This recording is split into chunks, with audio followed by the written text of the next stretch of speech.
Coming up, we join South Africa Tshiji volunteers as they hold 11 winter distributions in Bloemfontein.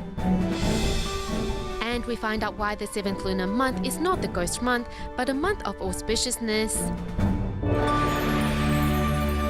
Welcome to Dial Headlines. I'm Wendy Chen. Thank you for joining us. We kick off today's program in South Africa and join Tshiji volunteers who continue to distribute aid to impoverished families to help them get through the harsh winter days. Tshiji volunteers in Bloemfontein have since mid-June carried out 11 distributions across schools and communities, helping some 6,000 residents in total. And this year they were joined by many local volunteers who, despite not having much themselves, were all willing to help those less fortunate. Here in South Africa, despite the cold, people of this rainbow nation still keep up their warm and optimistic nature. As they look forward to Tshiji's annual winter aid distribution, Bloemfontein's residents express their anticipation by singing Amitabha.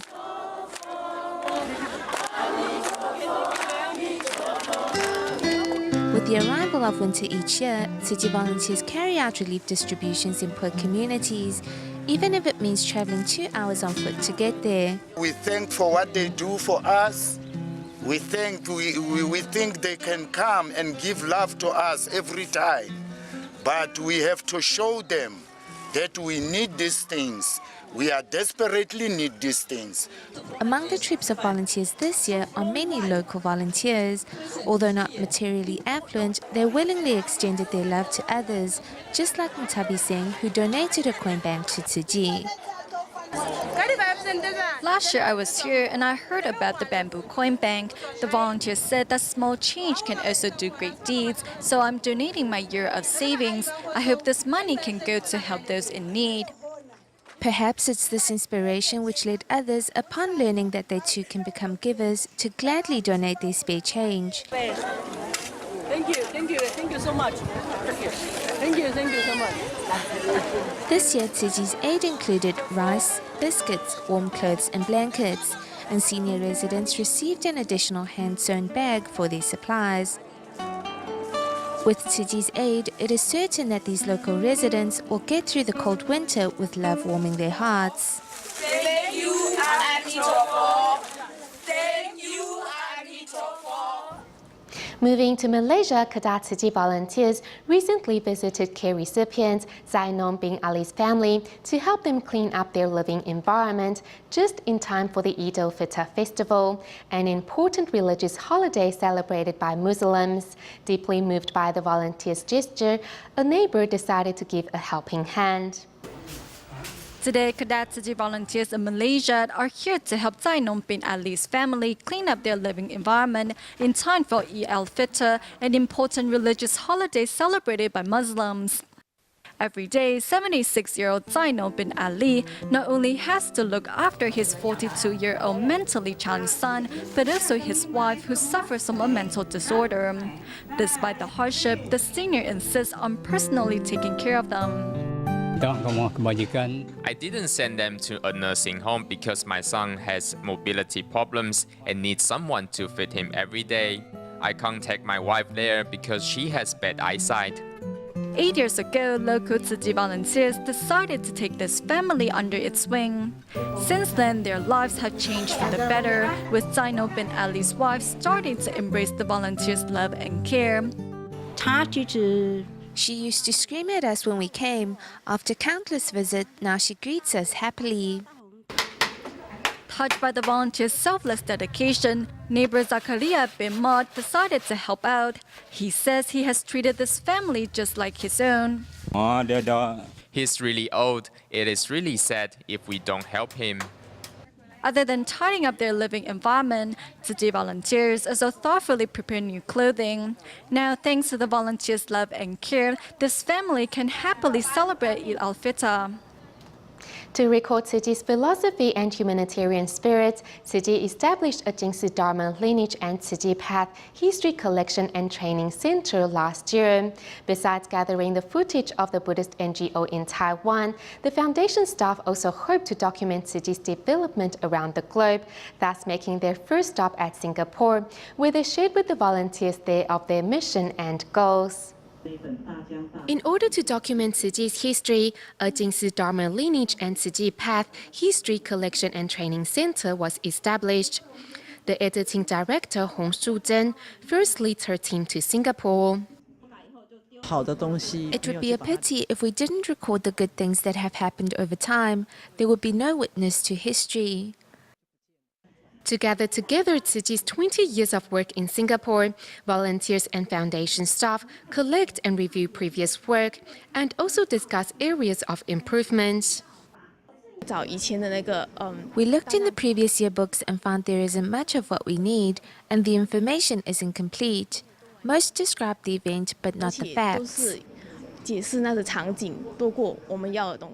In the two-day event, volunteers come to understand the difficulty behind putting together the Buddhist NGO's history, and that they must begin right away to avoid losing any further information. This is something not to be delayed. We should take on this responsibility and speed up our pace. Tzu Chi volunteers and foundation staff are united as one in their effort of researching and documenting the organization's work for future generations.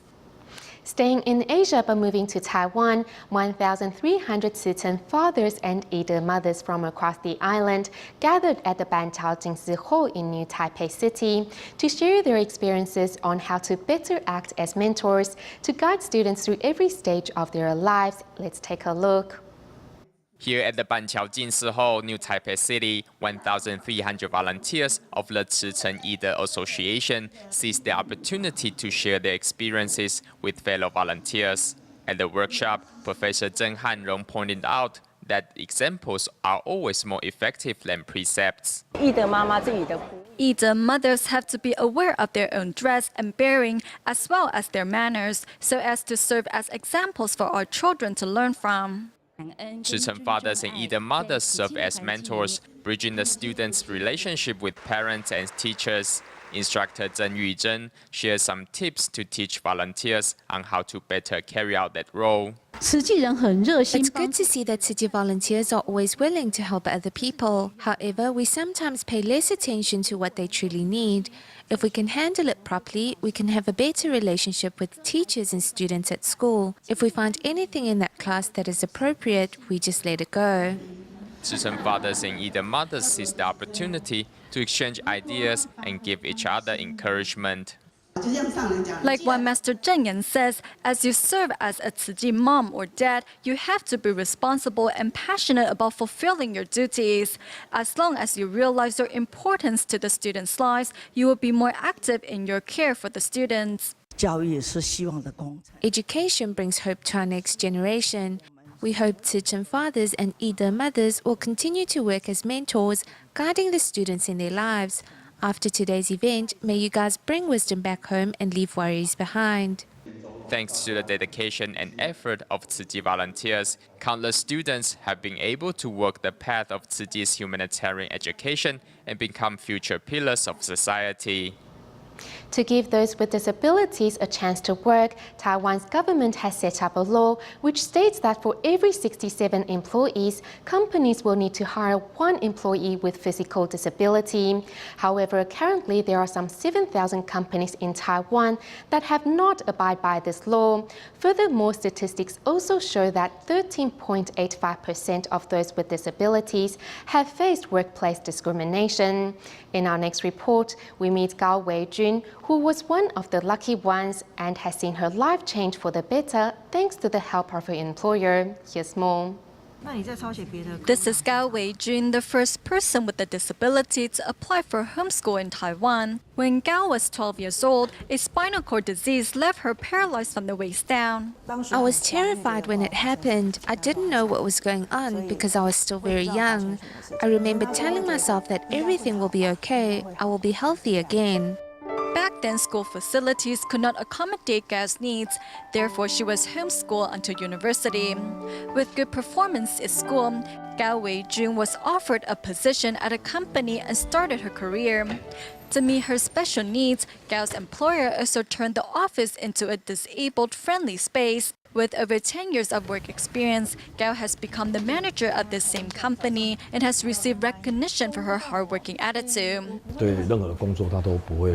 She is willing to take any job, and everyone trusts her. As a person with a disability, the good work she has achieved over the years is very impressive. Touched by her optimistic and brave mindset, 3 years ago, Xiao Renwei, who is Gao's co-worker, decided to ask her hand in marriage. She's a very hardworking person, and I'm very proud of her. I don't think I could be as successful as her if it was me with the disability. Thanks to the help of companies, handicapped people such as Gao Weijun are well taken care of. There are many social responsibilities that we need to cover, so I want to encourage other businesses to do their share and shoulder some of these responsibilities. As for our company, we focus on giving those with physical disabilities a chance to work. I think these people are good examples for all of us. Their stories remind us to work even harder.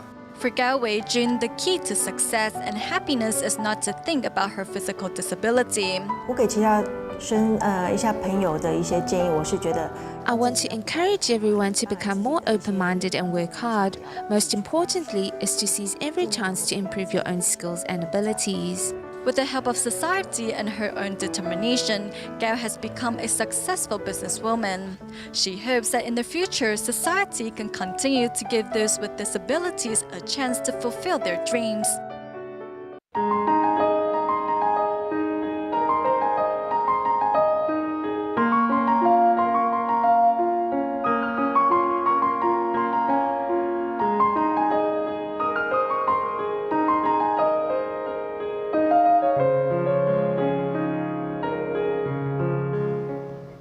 As we have officially entered the 7th lunar month, Tzu Chi volunteers around the island have begun organizing blessing ceremonies in their local communities to promote vegetarianism and filial piety. In Tuta, New Taipei City, Tzu Chi volunteers held a blessing ceremony at a local high school where some 700 residents arrived to take part. Meanwhile, their counterparts in various districts of Taipei also came together to celebrate the auspicious month in different ways. Despite the hot weather, Tzu Chi volunteers in Taipei's Siling district worked tirelessly to decorate the stage and ready the venue for the blessing ceremony to be held later at night.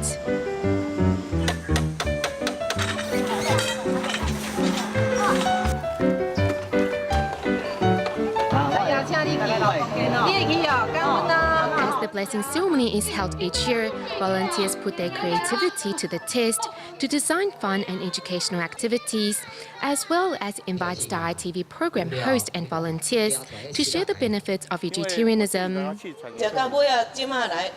Having been on a vegetarian diet for over 2 years now, my asthma has not relapsed at all, and all my body aches have disappeared too. I have had asthma for many years now, and my wife is a diabetic patient. Since she went meatless, I followed her. In addition to the exercise I've been doing, my asthma symptoms are gone, and over the past few years, I've become really healthy.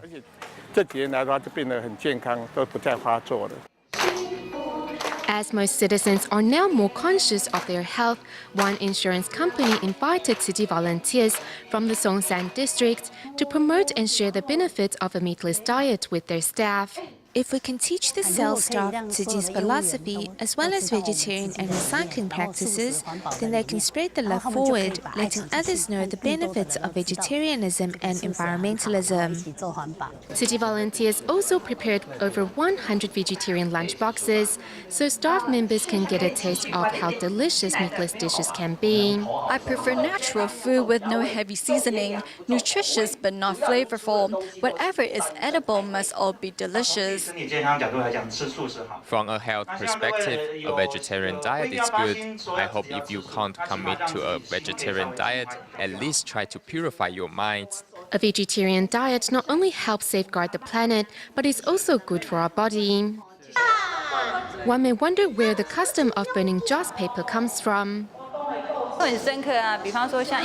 It was really inspiring. For example, at first, a woman who wanted to earn money thought that burning joss paper will make her rich. Here at Tuchen District of New Taipei City, city volunteers hold a blessing ceremony at a local high school where nearly 700 residents arrive to take part. Among them, one participant is here for the second consecutive year. The atmosphere here is really lively and warm. It makes us really happy. In recognizing Tzu Chi's philosophy, members of the public all vow to change their old habits to make a difference. The first day of the 7th lunar month is the start of what is traditionally known as the Ghost Month.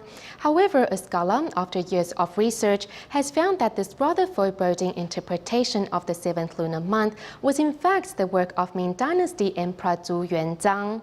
Knowing that this month was auspicious and hoping to reserve its benefit for himself, Emperor Zhu sent his people to spread the idea that this month was in fact unlucky. Today, it has been one of Master Zheng Yan's major goals to change the public's negative or superstitious perception of this month and show them that the 7th lunar month is in fact a month to celebrate gratitude and filial piety.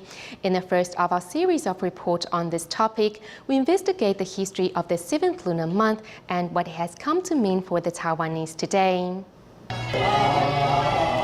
The 7th lunar month is also commonly referred to as Ghost Month, and many activities during this time are considered to be inauspicious. However, one scholar on the matter says this erroneous perception was the result of Ming Emperor Zhu Yuanzhang's lies.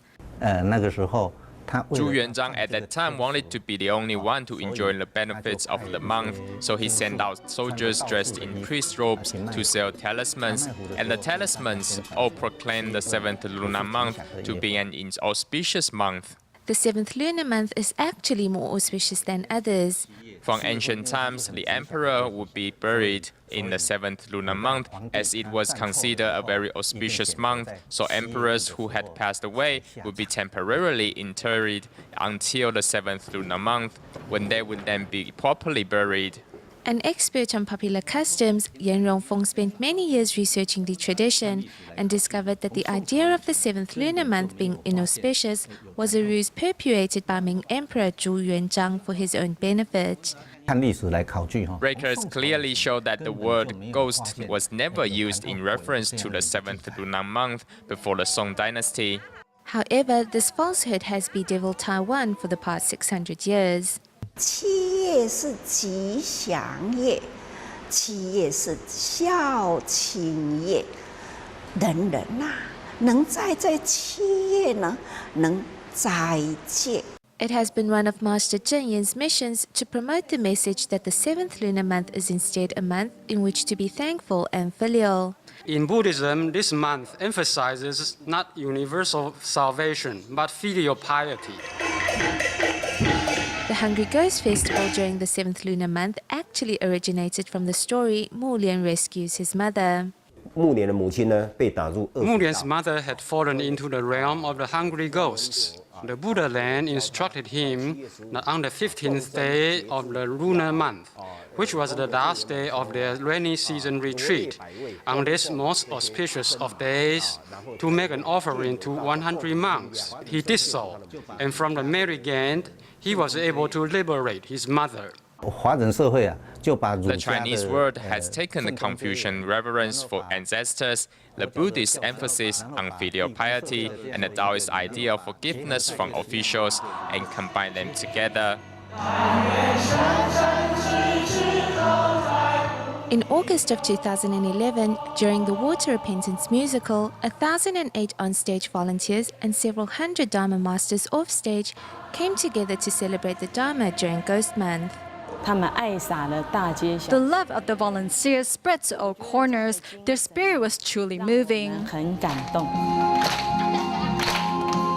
Temple's Children Buddhist Camp is also held in the 7th lunar month.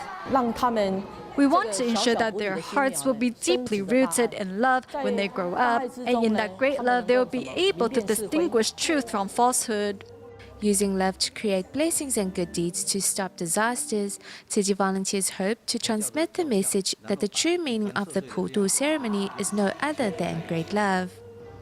In our continuing report on the 7th lunar month, we meet Tzu Chi volunteer Zhou Yifang, who used to be a nightclub and casino owner and an addict to alcohol, gambling and meat. However, after watching a Da'ai drama, she was inspired to join Tzu Chi. Apart from getting rid of all her bad habits and adopting a vegetarian diet, Zhou even changed careers and is now running a women's footwear store in the market. Despite her limited income, Zhou has found peace and contentment in her life.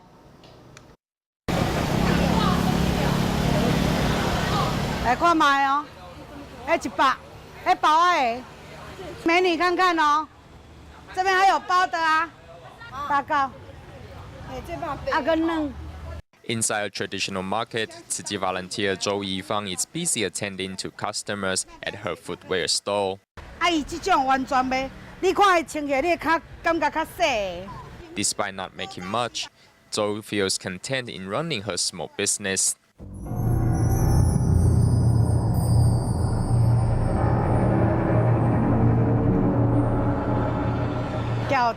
Losing some 10 million new Taiwanese dollars over a night was normal.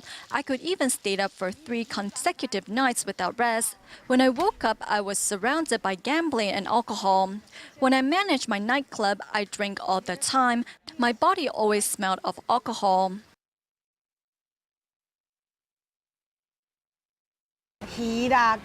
Whether it was fish or chicken, as long as it was meat, I would love to eat it. I just didn't like eating vegetables. I could eat a whole chicken all by myself. I couldn't live without meat. One time I was going to undergo gallstone surgery at a Tzu Chi hospital, and I realized that I was required to eat vegetarian food for a week. Therefore, on the night before the surgery, I went to the night market and consumed as much meat as I could. Once living a life full of meat, gambling, smoking and drinking, Zhou Yifang changed for the better because of a Da'ai drama series. After I watched Teacher Ma Wenzhong's story, I decided to join Tzu Chi. I saw that Teacher Ma continued to give without asking for anything in return, even though he was handicapped. His spirit really moved me and inspired me to follow in his footsteps. Since I'm not disabled and able to give, I should live my life in a more meaningful way. Parents should be a role model for the children. If children see us gambling, smoking and eating betel nut, they will do the same after they grow up. So we decided to close down our nightclub and casino. With the support of her husband, Zhou closed down her old business and started adopting vegetarianism. She transcribes scriptures as a way to bring peace to her heart. Now Zhou's life has changed for the better. As long as you are willing, nothing is impossible. However, if you are not ready, even possible things can be impossible. We go back to Taiwan at the end of the show to encourage members of the public to go on a vegetarian diet and eat at home instead of buying takeaways. Tainan Tzu Chi volunteers made delicious dishes using Tzu Chi's instant noodles and grain powder and invited their fellow volunteers for a tasting. We'll leave you with these images. Thank you for watching Da'ai Headlines. Goodbye.